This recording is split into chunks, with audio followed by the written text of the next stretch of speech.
When you say bridge deck, again, mo ni ang primary nga load transfer from the vehicle. So, mo na ang makita ninyo nga sa loob or ang flooring sa imuhang sa imuhang deck. So, mo ng slab. Okay? And ikan sa ligid, padulong sa imuhang slab, then ang slab na padulong sa ato ang mga beams or girders, and then so on so forth, ato ang load pack. Okay? Now, before, ang ato ang moving loads, that is primarily used to design our deck. But before maka-proceed na, our girder, but before maka-proceed na sa ato ang girder is, again, kailangan tamo ati sa slab na to, or kining deck na to. Okay? So, mga ni karon tonight, this is what we'll be discussing. So, as an update lang, we will be using the HL93. I think ang sa inyong note there is this is HS44, HS20 So medyo medyo older code na ni siya, kining HS20. Okay? So, now basically, mo ni ang mahitabo. Nani ang naong sa imuhang bridge deck, if you compute it along its width. Okay? Now mapansin ninyo, nakay duha ka load kanang ato ang blue arrows going downward. Those are representing wheel loads or kato ang contact points ato ang ligid. So basically ana na siya. Okay? So 145 na siya ang wheel load, meaning axle load na to. We take a 1 meter strip, so we get a beam that is 1 meter wide. Yeah, it is to be designed in such a way. Okay? Now, ang inyong challenge ani karon is basically to determine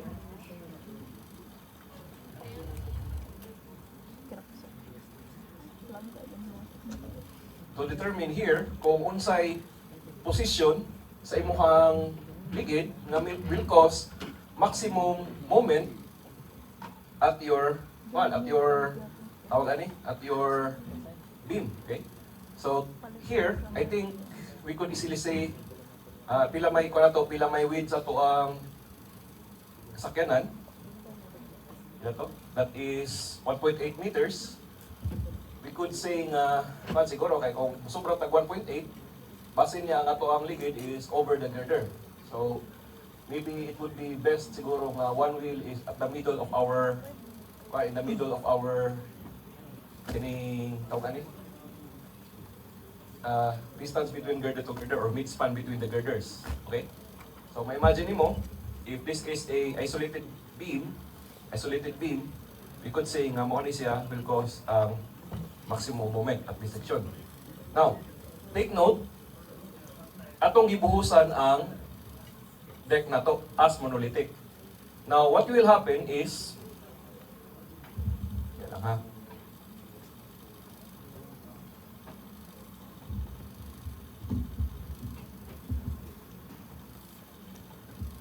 So, mo na itong maghimot lang shear moment diagram, also reactions.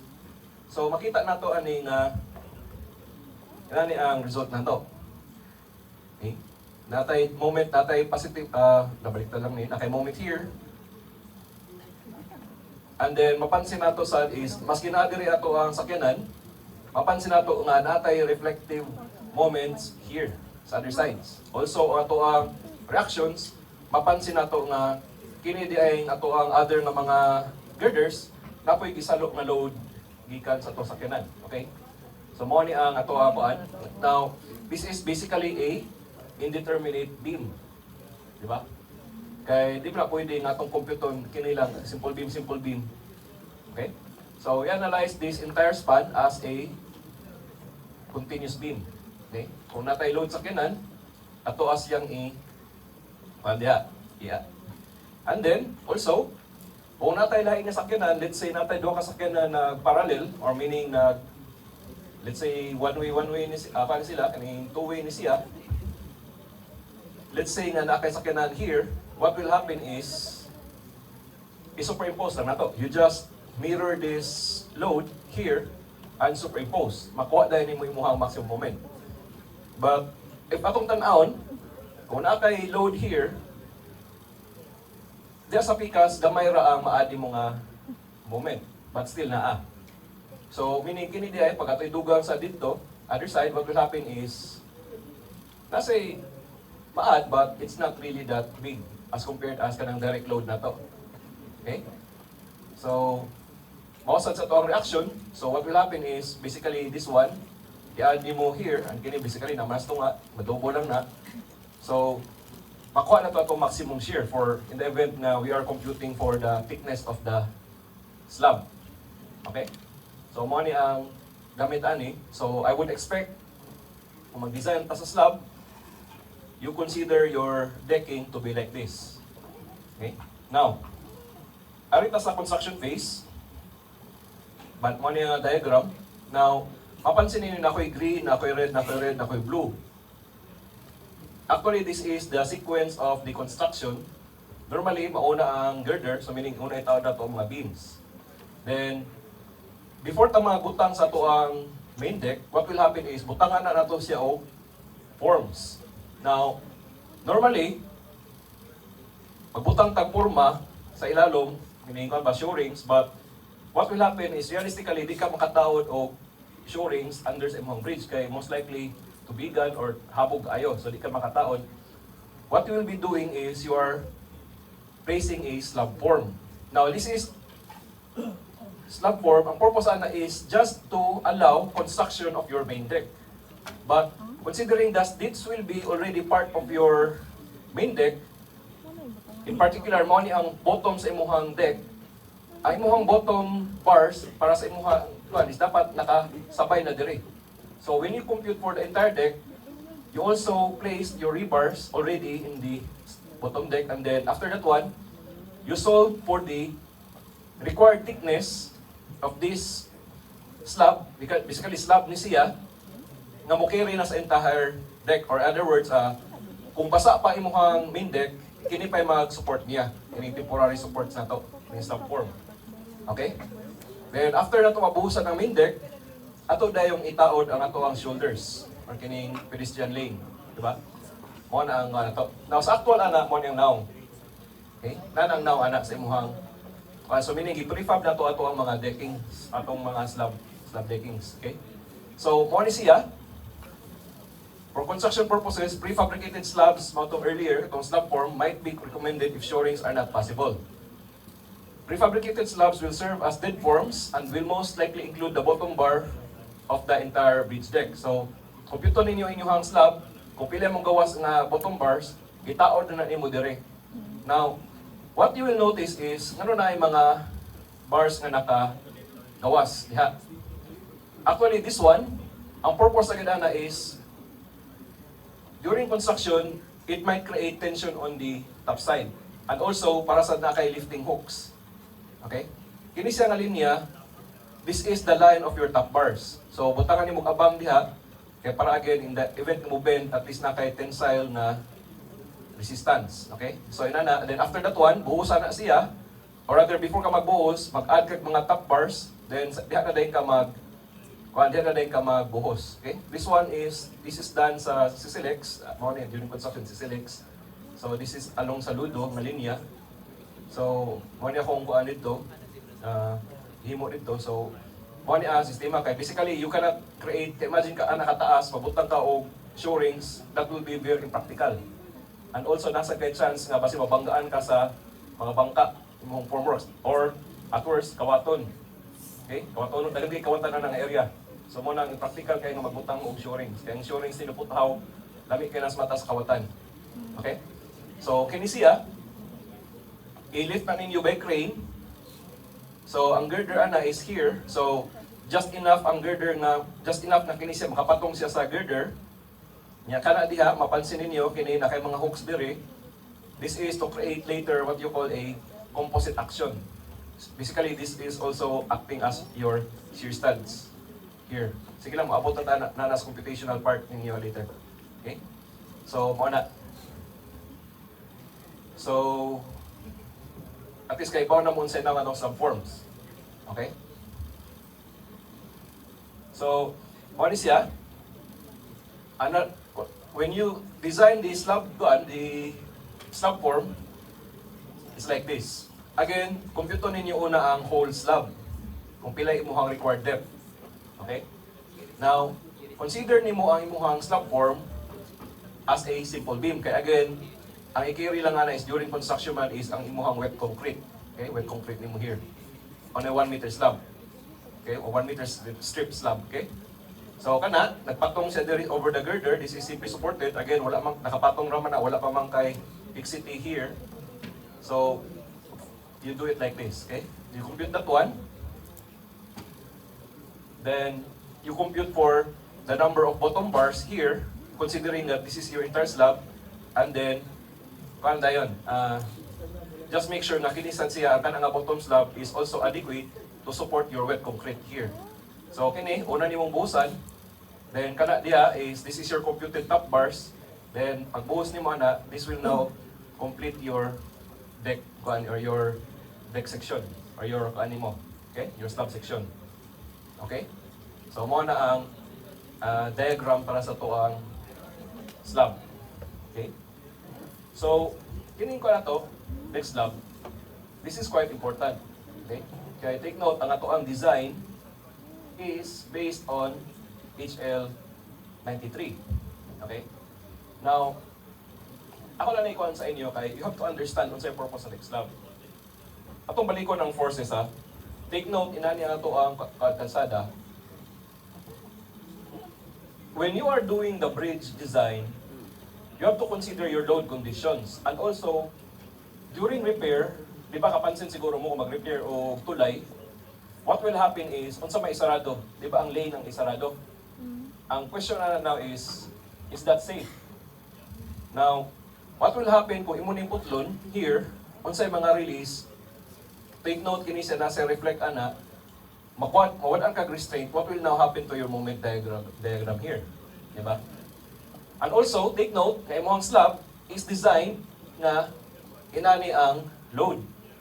Take note ha, wa nimo ni siya unlike sa imong unlike sa imong kining tawag gani sa imong along the length nga nakay uniform load or kining lane load, mapansin nato dire wala kay lane load, di ba? Kay nganuman, it doesn't make sense nga nakay distributed load. So meaning ay imong sakyanan dai imong ipatong-patong over each other. So meaning one ay kuan. So it will not make sense, di ba? So it would make more sense na ato ang atong model here is naka-point load ta. Would you agree? Ang ligid man. Now, mao ni siya inyo ning bantayan kay in some instances dili ni siya mahitabo or without knowing sa design sa tulay, you might be inadvertently misusing your bridge. For example, kini. Are you designing your bridge to support load kay nana ibuhong bridge deck? Diba? Take note, ang ato ang slab atong i-design na sakyanan ra. Now, inani imuhang load, I don't think nga imuhang slab is designed for that behavior. Diba? So, maotro niya ang ato ang mga, what's man, atong moment, atong moment diagram. So, meaning, maotro itong moment diagram, we are causing undue fatigue sa ato ang building, as I mean sa ato ang bridge. Diba? So, what else can you notice in this situation? Gawa sa full pack ang mga tao, I think that's translation siguro sa Manila. So, normally, papansin sa ninyo guys, kung mag-repair ang tulay, what they will do, or ilang ilimit ang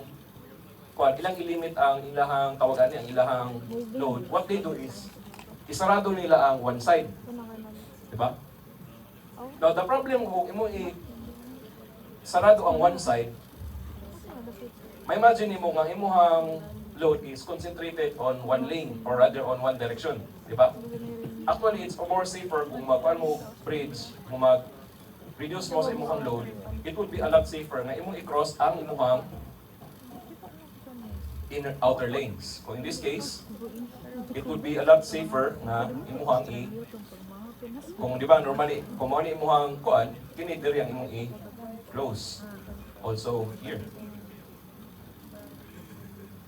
Kaya ang purpose ana is para even gyapon imong load.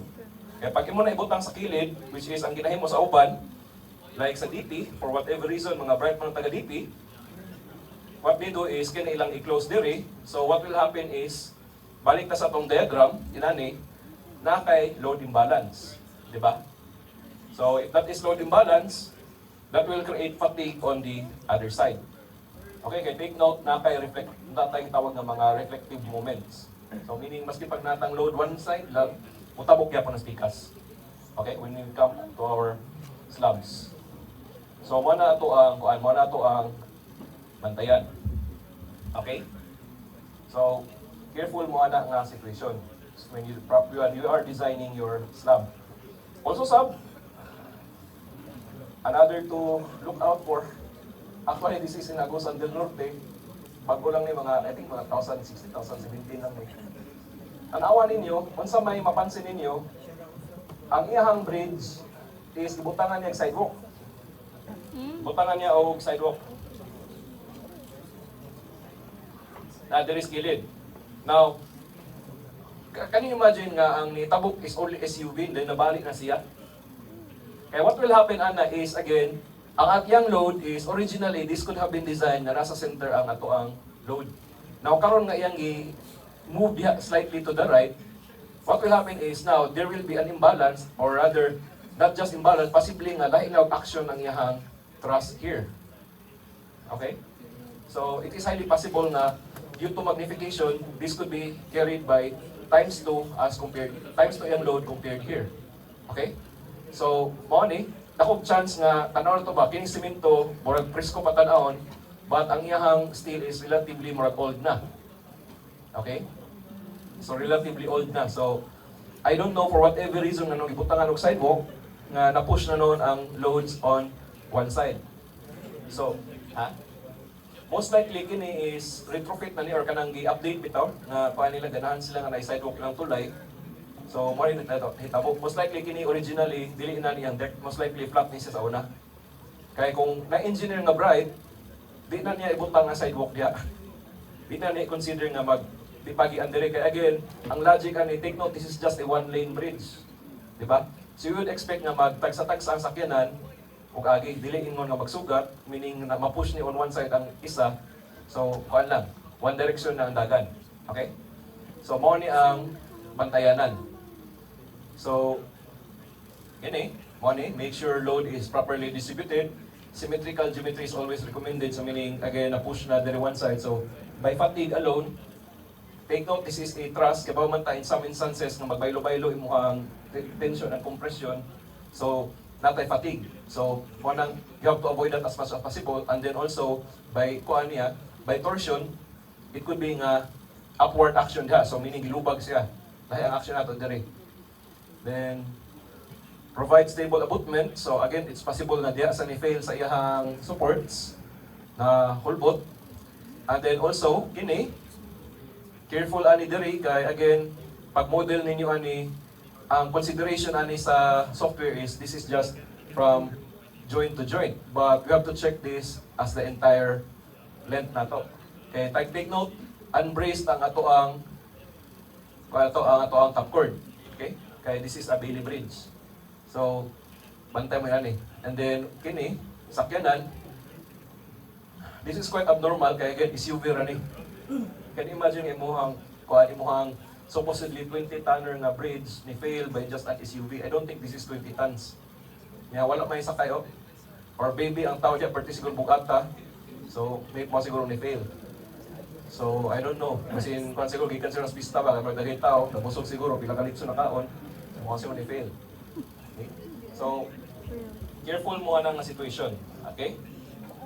Now, mo ni nakalindot nato diri sa academe kay it's our job to criticize sa mga design nila and whatever funny business nilang himo diha, anang kuan ba, inappropriate solutions.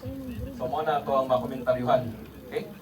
So again, whoever did this is not familiar with bridge design or does not understand bridge design mismo.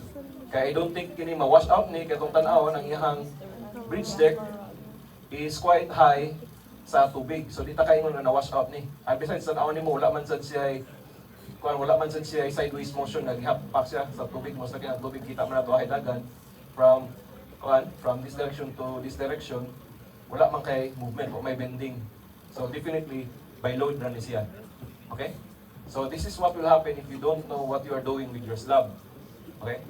Ma-overfatigue ang, or rather ma-overload ang one of the girders. Kapag again, tanaw na to ha. Tanaw na to ang reactions sa to ang mga girders, dili equal ang distribution. Okay? Mas dako ang under sa imuhang sakyanan. And most often, kung this is two-way bridge, most likely na may barrier dire. So, it's quite uncommon na magtabok-tabok na siya, but it's possible nga na duha magsugat. Okay? So, what you do in that instance, you just, for maximum shear, you add this one and this one. For maximum moment, you add this one and also this one. Okay? Also for your other moment here. Add na lang na siya para makuha ni mo yung muhang reverse. Okay? So, before we proceed, any questions? Wala ra ba ni sa inyo nga? Wala ra ba ni sa note ni Engineer Kitamundok? Lahi pa ni nga approach kay Engineer Kitamundok.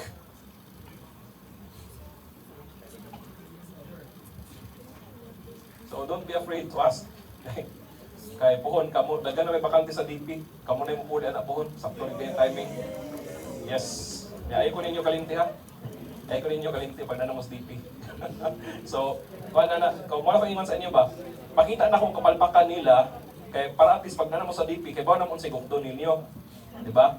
Kapra ng tulay, nga di anang paggamit, di anang pag-load, dili anang pagsaradong tulay, na dili anang pag-himo og mga sidewalks. So, at least, namoy pambala, kabaw mo sa ikaw. So, any questions before we proceed?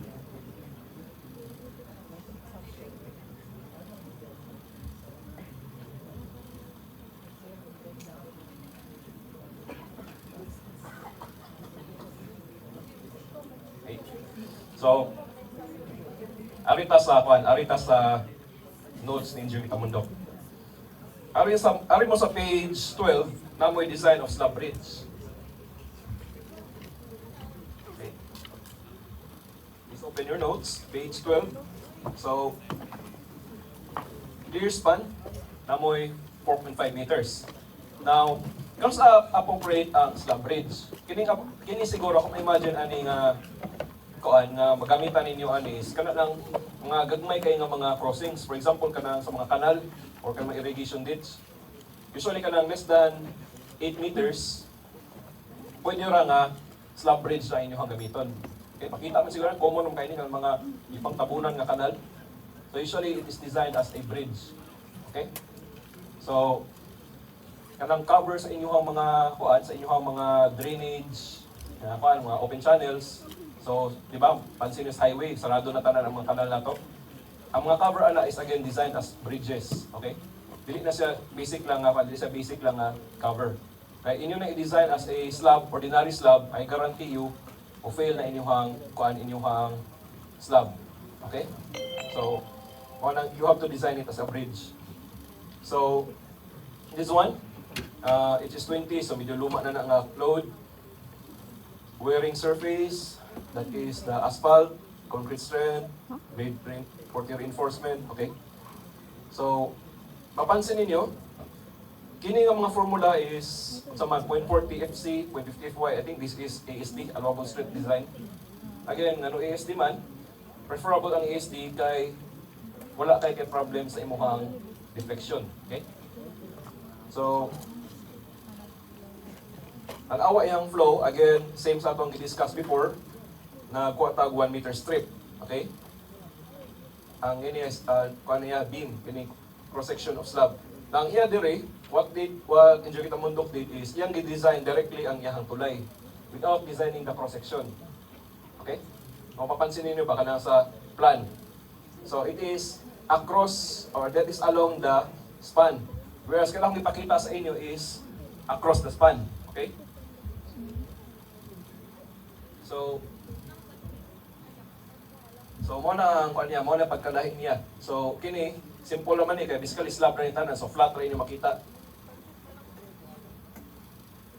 So may ito yung dead load moment is again WL squared over 8. So gikan na siyang lane load ra. So nasa next page sama na. Basically that is a moving load. So I think dali na sa to ka-follow naman mo. Now also may na-add na karon is ang impact coefficient. Okay? So just use that impact coefficient. That is to take into account the mo, kanang nagdagan ng imuhang sakyanan, okay? Na dili makakaingon nga pa naman yung magnification factor imuhang loads imong ligid kung nagdagan siya. So mo nang gamit anang I. That is impact factor. Okay? Mo na po ka impact moment. Then following anak niya nga formula, basically I hope nga familiar mo sa local stress design. Okay? Now, kini again kini tan-awon ninyo, this is design along the length of your bridge. Whereas kayo na akong discuss is across the bridge. Okay? Kini nga topic, I don't think magamit ninyo ni nga one for now. Kini itong i-discuss, kaya again, all throughout and besides, what may imagine ninyo sa inyong bridge is basically all throughout, na siya. Kini same na tanan. Wala kay gisalo nga load pa doon sa imuhang girder. Okay? So solid slab lang imuhang structure. Okay? So, lang. So, tanawa ang figure 15, nasa page 15 ninyo. So, kana nga design, kana siya nga figure is, again, that is along your kanang longitudinal section, that is along the length, and transverse. So, dapat, mo ni ang inyong transverse, but the point is, I don't think i-design ni siya sa transverse ninyong configuration. Here. Kaya pag imong tan-awon imong slab bridge, pag transverse is basically floating siya. So it doesn't make sense nga naa kay figure sa along sa imong transverse. Okay? So wala man kay tan-awon nimo diri sa figure B, wala man siya reaction. So wala mo salo sa imong load. So it would be impractical to analyze that one using this logic. Okay? But here, so good ta diri sa arita karon sa design of T-beam or deck girder bridge. Is actually this one. Mo na niya ato ang topic. Diri na nimo sud ang ato ang i-discuss karon. Okay? Now, I don't think kinisad na step akong i-discuss sa inyo. Again, like I said earlier, this is additional information on your part. Kaya again, wala gi-design ang ni or wala gi-compute ipakita kung saan pag detailed design ang iyang slab. Okay? So slab design, number 2, consider 1 meter strip of slab perpendicular to traffic. So assuming girder width, so i-consider na niya nga nanay section imuhang girder for you that use the width sa imuhang DPWH nga template. Okay? Clear span of slab, again that is the spacing of the slab minus the width. Okay? Ang thickness is trial thickness lang na. Okay? Ato nang tanawon later kung pasar ba. Now take note, kining note ninyo kita mundo wala sa i-discuss ang slab form. Okay? It's up to you na to determine the slab form. Okay? So ahaman dire.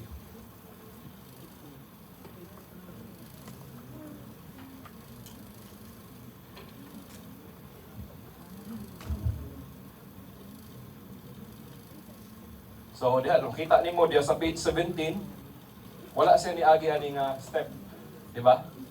So una ang kuan nato, I don't think makita nato ang reaction sa load. Di na to makita asa ni iyang kuan, yang main reinforcement M ang niyang M. Total moment, kuan man niya, total moment due to dead live load, ang nang kuan ang man iyang live load ikan.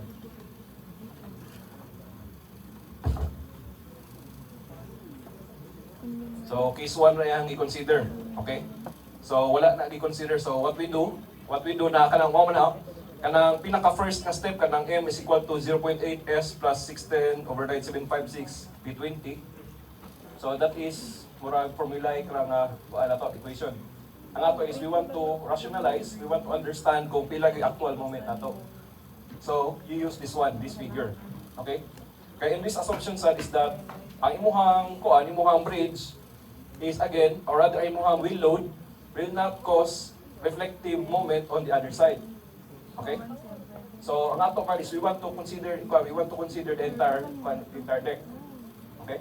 So you have to solve this one. You have to find that moment na unsa na diya ang positive and negative moments. Okay?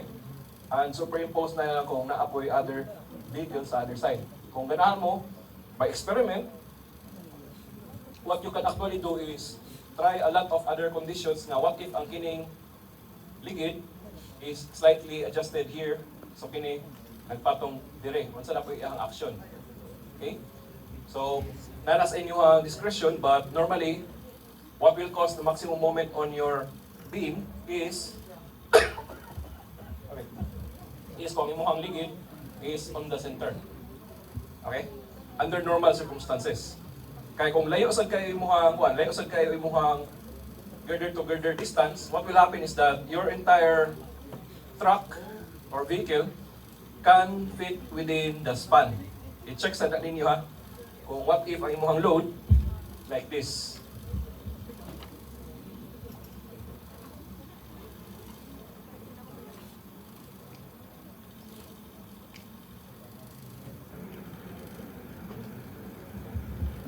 So that is quite possible. Okay? That is possible kung medyo lapad ang imuhang tulay. In other words, if that is most likely 2.5 ang imuhang span or girder to girder, so paigo ay mo sakyanan. So check nimo ay imuhang moment, what if inan ang kondisyon. And also sad, what if may nagpapad nga duha ka sakyanan. If this is a 4-lane bridge, consider sad nimo nga what if inana imuhang load. Okay? So mo ni ang additional nga step there is inyong notes. Other than that, makuha na ninyo ang inyong mga moments, then you just continue with the calculation. Okay? Mora na ang additional sa inyong steps there is inyong sa notes para kita mundok. I hope I take note na ninyo at nakuha ninyo ang logic behind ani nga step.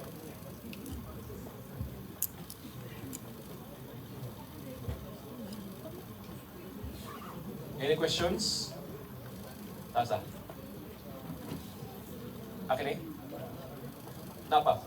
Napay ko na, katong wala kako sa notes o medyo kita mundo. Napa dito sa kan. Ito alas si sir later. Ha? So, mo ni ang ano na to?